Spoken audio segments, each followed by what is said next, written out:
Hi friends, అందరూ ఎలా ఉన్నారు? చూడండి, ఈరోజు మా లంచ్ ప్లేట్ చాలా కలర్ఫుల్గా ఉంది కదా.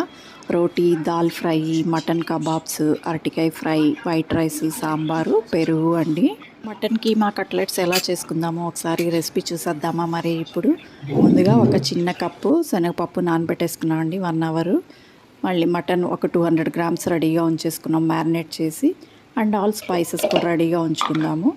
ఒక మిక్సీ జార్ తీసుకొని అండ్ శనగపప్పు అండ్ చిన్న చిన్న పీసెస్గా కట్ చేసుకున్న మటను ప్లస్ ఎండు కొబ్బరి, ధనియాలు, కొంచెం చెక్క, లవంగాలు అన్నీ తీసేసుకుందాము. చూడండి, ఎండుమిర్చి కొంచెం, సోంపు, మిరియాలు కూడా హాఫ్ స్పూన్ తీసేసుకుందాము. అల్లం పేస్ట్ 1 స్పూన్ వేసేసుకొని 1 స్పూన్ ఉప్పు, పసుపు, కారము, ఇంకొంచెం ధనియాల పొడి కూడా యాడ్ చేసుకోండి. అండ్ గరం మసాలా పౌడర్ కూడా 1 స్పూన్ యాడ్ చేసుకుంటే చాలా టేస్టీగా ఉంటుంది. గ్రైండర్లో ఇప్పుడు ఒక 2 మినిట్స్ గ్రైండ్ చేసేసుకున్నామంటే ఇలా వచ్చేస్తుంది.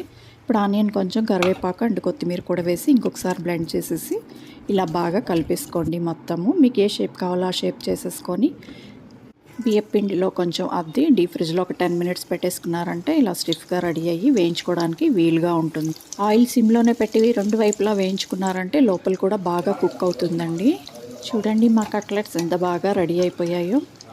ఈవినింగ్ స్నాక్స్కి అయితే ఇది పర్ఫెక్ట్ ఐటమ్ అండి. మేమైతే లంచ్లోకి ఎంజాయ్ చేసేస్తాం. మీరు ట్రై చేయండి.